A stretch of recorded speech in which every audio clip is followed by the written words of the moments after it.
அனைவருக்கும் வணக்கம்.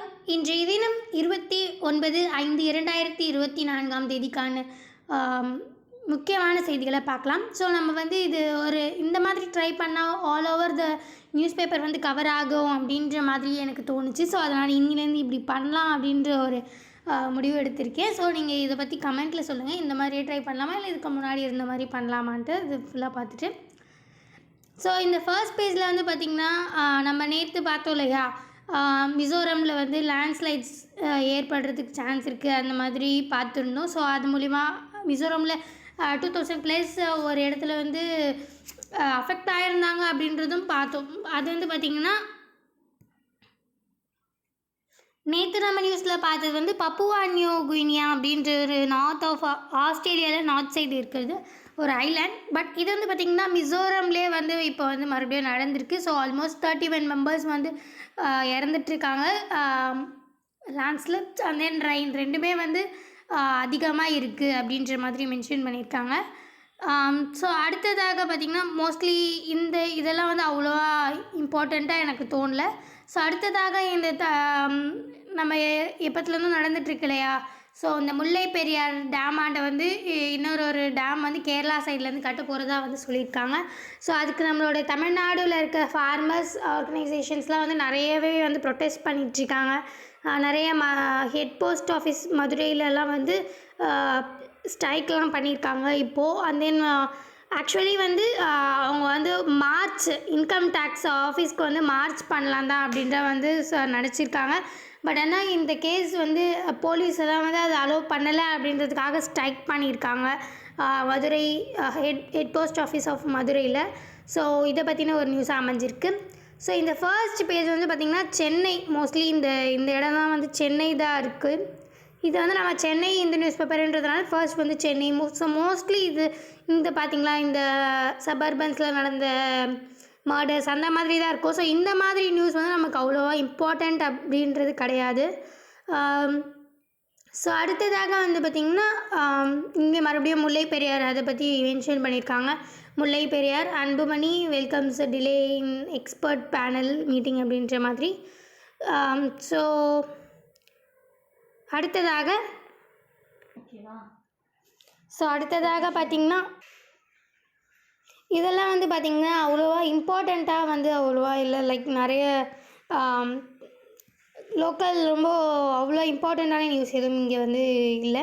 ஸோ அடுத்ததாக அப்படியே போனீங்கன்னா நம்ம எக்ஸாம் பாயிண்ட் ஆஃப் வியூவில் இந்த எடிட்டோரியல் பேஜ் அப்படின்றது ரொம்பவே இம்பார்ட்டண்ட்டான ஒரு பேஜாக வந்து பார்க்கப்படுது. ஸோ இதில் வந்து பார்த்திங்கன்னா இந்த still no sign of the language is equity in inclusion அப்படின்றது என்ன சொல்லியிருக்காங்கன்னு பார்த்திங்கன்னா, ஸோ இந்த இடத்துல வந்து இந்த டெப்த்ஸ் பற்றி நிறையவே சொல்லியிருக்காங்க. ஸோ ஃபிசிக்கலி சேலஞ்சு இருக்காங்க இல்லையா, நம்ம ஆல்மோஸ்ட் நம்மளுடைய இந்தியாவிலே பார்த்திங்கன்னா சைன் லாங்குவேஜ், அதாவது சைன் லாங்குவேஜ்க்கு நம்ம ப்ரியாரிட்டி கொடுக்கணும் அப்படின்றத பற்றி தான் இந்த ஃபுல் ஆர்டிக்கிளில் மென்ஷன் பண்ணியிருக்காங்க.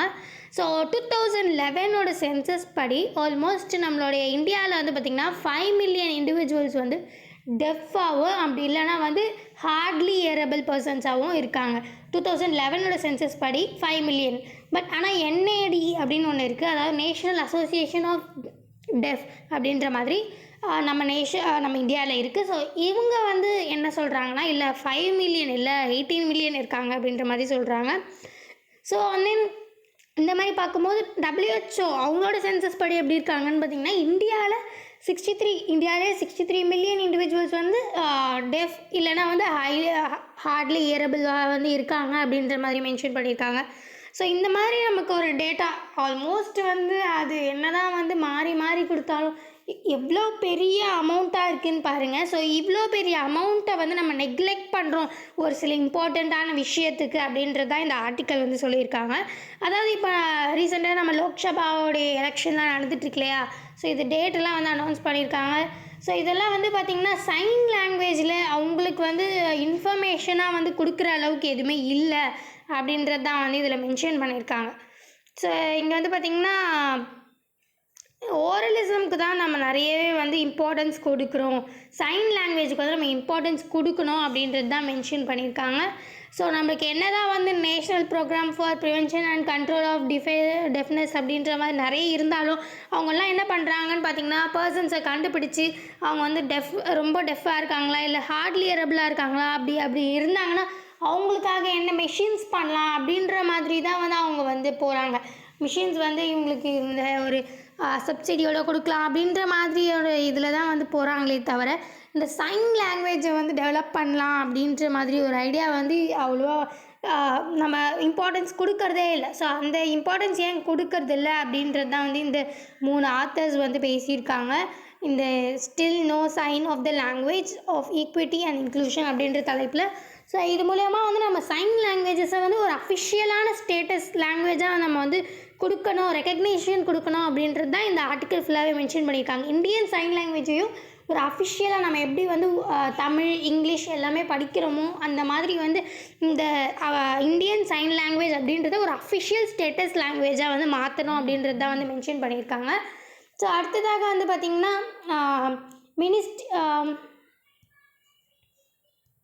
வேறு என்ன கொடுத்துருக்காங்கன்னு பார்த்தீங்கன்னா, ministry of social justice in India அப்படின்ற ஒருத்தவங்க வந்து அவங்க வந்து சைன் லாங்குவேஜுக்கு வந்து நிறைய ரிசர்ச் அண்ட் ட்ரைனிங் சென்டர் இதெல்லாம் இருக்கணுன்றதை வந்து மென்ஷன் பண்ணியிருக்காங்க. பட் என்ன தான் இருந்தாலும் அது வந்து ப்ராக்டிக்கல் வேர்ல்டில் ஒன்றும் நடக்கலை அப்படின்றதையும் வந்து மென்ஷன் பண்ணியிருக்காங்க. இதனால தான் இவ்வளோ பெரிய தொகை ஆல்மோஸ்ட் நினச்சி பாருங்கள். அது வந்து எப்படின்னா இருக்கட்டும், ஒரு 5 மில்லியனாக இருக்கட்டும், 18 மில்லியனாக இருக்கட்டும், 63 மில்லியனாக இருக்கட்டும். பட் ஆனால் ஒரு இம்பார்ட்டண்ட்டான ஒரு டெமோக்ராட்டிக் ஆக்டிவிட்டி, அதாவது இந்த லோக்சபா எலெக்ஷன் நடக்கும்போது நம்ம வந்து அவ்வளோ பெரிய பீப்புள்ஸ்க்கு வந்து நம்ம ஒரு இன்ஃபர்மேஷனே வந்து அவ்வளோவா கரெக்டாக போய் சேருதா இல்லையா அப்படின்றது ஒரு கன்க்ளூஷனாக இருக்கு இல்லையா. ஸோ அதனால் சைன் லாங்குவேஜ்க்கு வந்து நம்ம ரொம்ப இம்பார்ட்டன்ஸ் கொடுக்கணும் அப்படின்றது தான் வந்து இதில் மென்ஷன் பண்ணியிருக்காங்க. அவ்வளோ பெரிய தொகையை நம்ம வந்து ஒரு முக்கியமான டெமோக்ராட்டிக் டெசிஷன் எடுக்கிற அந்த சிச்சுவேஷனில் நம்ம நெக்லெக்ட் பண்ணுறோமோ அப்படின்ற மாதிரி வந்து இந்த ஆர்டிக்கலில் மென்ஷன் பண்ணியிருக்காங்க. ஸோ அடுத்ததாக வந்து பார்த்திங்கன்னா அப்படியே போயிட்டுருக்கும்போது வந்து பார்த்திங்கன்னா, இதெல்லாம் அவ்வளோவா வந்து இம்பார்ட்டண்ட்டாக நமக்கு எலெக்ஷன் நியூஸ்லலாம் நிறைய இருக்குது. அப்படியே போகும்போது இங்கெல்லாம் வந்து இங்கே வந்து பார்த்திங்கன்னா, election commission releases absolute number of votes polled in phase 6 அப்படின்ற தலைப்பில் கொடுத்துருக்காங்க. நம்ம ரொம்ப நாளாக வந்து இந்த எலெக்ஷன் கமிஷனை ரிலீஸ் பண்ணுங்கன்னு கேட்டுட்டு இருந்தது வந்து ஃபேஸ் 6 மட்டும் வந்து ரிலீஸ் பண்ணியிருக்காங்க அப்படின்ட்டு மென்ஷன் பண்ணியிருக்காங்க. இந்த அப்சல்யூட் நம்பர் ஆஃப் ஓட்ஸை வந்து மென்ஷன் பண்ணியிருக்காங்க. அண்ட் தென் வந்து நிறைய இந்த பிஸ்னஸ் சைடில் வரும்போது credit growth to slow to 14% on risk weight softer GDP அப்படின்ற மாதிரி இருக்குது. தென் வந்து பார்த்திங்கன்னா இது வந்து நிறைய கிரெடிட்டோட க்ரோத் வந்து கம்மியாகிட்டு இருக்குது. ஏன்னா வந்து ஜிடிபி வந்து கொஞ்சம் டிக்ரீஸ் ஆகுது பாருங்கள். இங்கே மென்ஷன் பண்ணியிருக்காங்க slower pace of gross domestic product GDP அப்படின்ற மாதிரி மென்ஷன் பண்ணியிருக்காங்க. ஸோ ஜிடிபியோடைய இந்த க்ரோத் வந்து கம்மியாகிறதுனால கிரெடிட் க்ரோத் வந்து 14% வந்து கம்மியாகிருக்கு அப்படின்றது தான் மென்ஷன் பண்ணியிருக்காங்க. ஆல்மோஸ்ட்டு ஃபினான்ஷியல் இயர் 2025 வந்து நம்ம 14% தான் எக்ஸ்பெக்ட் பண்ணுறோம். பட் ஆனால் ஃபினான்ஷியல் இயர் 2024 வந்து பார்த்திங்கன்னா 16% வந்து எஸ்டிமேட் ஆகிருக்கு. ஸோ அந்த மாதிரி பார்க்கும்போது ரொம்ப கம்மியாக இருக்குது 14% அப்படின்றது தான் வந்து மென்ஷன் பண்ணியிருக்காங்க. ஸோ தென் அப்படியே போகும்போது இந்த கூகுள், அமேசானில் வந்து ஆன்டி ட்ரஸ்ட் பில்க்கு வந்து அப்போஸாக இருக்காங்க அப்படின்றது மென்ஷன் பண்ணியிருக்காங்க. அண்ட் தென் இதெல்லாம் அவ்வளோவா வந்து இம்பார்ட்டண்ட்டாக தெரில. இந்த ஸ்போர்ட்ஸ்லாம் வந்து நம்ம அப்படியே நெக்லெக்ட் பண்ணிடலாம். ரொம்ப இம்பார்ட்டண்ட்டானதாக இருந்தால் தான் வந்து நம்ம பார்க்கணும். அண்ட் தென் சயின்ஸ் அண்ட் டெக்னாலஜியில் நம்ம கொஞ்சம் கான்சென்ட்ரேட் பண்ண வேண்டியதாக இருக்கும். ஏன்னா இந்த பேசிக் சயின்ஸ் அண்ட் டெக்னாலஜி தான் வந்து மோஸ்ட்லி எக்ஸாம்ஸில் கேட்பாங்க. ஸோ இதில் வந்து பார்த்திங்கன்னா இந்த மைக்ரோசெஃபாலி, அதாவது altered protein and puffy neurons conspire to cause microcephaly அப்படின்ற தலைப்பில் கொடுத்துருக்காங்க. ஸோ இதில் வந்து பார்த்திங்கன்னா மைக்ரோசெஃபாலி அப்படின்றது ஒரு மண்டை சம்பந்தப்பட்ட ஒரு நோய் அப்படின்னு சொல்லலாம். ஸோ ஒரு குழந்தையோட தலையோ இல்லை அதோட தலை வந்து குட்டியாக இருக்கும். ஸோ ஆல்மோஸ்ட் அது உள்ளே இருக்கிற பிரெயின் சைஸுமே வந்து பார்த்திங்கன்னா இந்த டிசீஸில் வந்து குட்டியாக தான் இருக்கும். கொஞ்சம் நார்மல் சைஸை விட பிரெயின் வந்து கொஞ்சம் சைஸ் கம்மியாக இருக்கும். இந்த அஃபெக்ட் ஆன குட்டி பசங்களுக்கு அண்ட் தென் பர்சன்ஸ்க்குலாம் வந்து பார்த்திங்கன்னா, ஸோ இது வந்து ஒரு ரேரான நியூரலாஜிக்கல் டிஸார்டர் அப்படின்னு சொல்லலாம். இது வந்து மோஸ்ட்லி வந்து இந்த ரிலேஷன்ஸ்குள்ளேயே வந்து மேரேஜ் பண்ணிக்கிறாங்க பார்த்தீங்கன்னா, அந்த கான்சென்ஜீனியஸ் மேரேஜ் நிறைய பண்ணிக்கிறாங்கள. ஸோ அவங்களுக்கு வந்து நிறைய பாசிபிலிட்டிஸ் வந்து நிறைய இருக்குது அப்படின்ற மாதிரி சொல்லியிருக்காங்க. மைக்ரோசெஃபாலி அந்த டிசீஸ் வருது நிறையவே வந்து அந்த ரிலேட்டிவ்ஸ்குள்ளேயே மோஸ்ட்லி வந்து பண்ணிக்கிட்டால் நிறைய டிசீஸ் வந்து அப்படி இருக்கு இல்லையா. மோஸ்ட்லி அந்த ஃபேமிலிக்கு வந்து யாரோ ஒருத்தருக்கு இருந்தால் அது வந்து கேரியராக ஆகும் அப்படின்ற மாதிரி மென்ஷன் பண்ணுவாங்க இல்லையா. ஸோ அந்த மாதிரி தான். ஸோ இந்த டிசீஸ் வந்து பார்த்திங்கன்னா full and full neurological disorder தான். ஆக்சுவலி வந்து மைண்டு வந்து ஃபுல்லாக டெவலப் ஆகிருக்காது அப்படின்னு நம்ம சொல்லலாம். ஸோ அண்ட் தென் வந்து நிறைய மோட்டார் கேப்பபிலிட்டிஸ், இன்டலெக்சுவல் டெவலப்மெண்ட்லாம் வந்து ரொம்ப கம்மியாக இருக்கும் அப்படின்றது தான் வந்து இந்த நோயோடைய மிகப்பெரிய ஒரு டிஃபெக்டாக இருக்குது. ஸோ இதை பற்றின ஒரு ரிசர்ச் அப்டேட் தான் இங்கே கொடுத்துருக்காங்க. ஸோ அடுத்ததாக வந்து பார்த்திங்கன்னா அப்படியே போகும்போது இங்கே அவ்வளோவா எதுவும் இல்லை. அண்ட் தென் இங்கே டெக்ஸ்ட் அண்ட் கான்டெக்ஸ்ட்டுமே வந்து நமக்கு மோஸ்ட்லி இம்பார்ட்டண்ட்டாக இருக்கிறதுக்கு நிறையவே சான்ஸ் இருக்குது. ஸோ அப்படி பார்க்கும்போது இந்த how and then depiction of class, caste and gender hierarchies remain relevant அப்படின்ற மாதிரி இருக்கு இல்லையா. ஸோ இது கொஞ்சம் இம்பார்ட்டண்ட்டாக வந்து இருக்குது. ஏன்னா வந்து இந்த ஆர்ட் அண்ட் கல்ச்சர் அப்படின்ற ஒரு டாபிக் இருக்கு இல்லையா. ஸோ அந்த மாதிரியான டாபிக்ஸில் வந்து இதெல்லாம் ரொம்ப அதிகமாகவே வரும். ஸோ இந்த மந்தன் அப்படின்றவங்க வந்து ரொம்ப இதுக்கு முன்னாடி காலத்து ஒரு ஃபேமஸான ஆக்டர் சொல்லலாம். இவர் தான் வந்து பார்த்திங்கன்னா நேஷ்னல் ஃபிலிம் அவார்டெலாம் வந்து வாங்கியிருக்காரு 1976 ஷாம் பெனிக்கல் அப்படின்றதுக்காக. ஸோ இது வந்து பார்த்திங்கன்னா நிறையவே ஃபஸ்ட்டு வந்த ஒரு first crowd funded film of India அப்படின்னே மென்ஷன் பண்ணியிருக்காங்க. ஸோ இது வந்து பார்த்திங்கன்னா ஒரு இம்பார்ட்டண்ட்டான ஒரு biggest film festival of the world, Cannes அப்படின்ற ஒரு பிக்கஸ்ட் ஃபிலிம் ஃபெஸ்டிவல் நடக்குது. ஸோ அந்த இடத்துல வந்து இப்போ இந்த ரீசெண்டாக வந்து இதோடைய இம்பார்ட்டன்ஸ் எல்லாருக்கும் தெரியணுன்றதுக்காக மறுபடியும் ரீடெலிகாஸ்ட் பண்ணியிருக்காங்க. அதை ரீஸ்டோர் பண்ணி இந்த 4K டெக்னாலஜி அப்படின்னு இருக்குது பார்த்தீங்களா. ஸோ இந்த 4K டெக்னாலஜி அப்படின்றது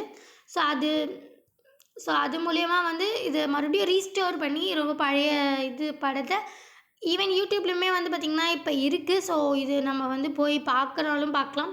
ஸோ இந்த கெனஸ் ஃபிலிம் ஃபெஸ்டிவல் அப்படின்ற இந்த ஃபெஸ்டிவலில் வந்து பார்த்திங்கன்னா இந்த படத்தை வந்து ரீடெலிகாஸ்ட் பண்ணியிருக்காங்க ரீஸ்டோர் பண்ணி.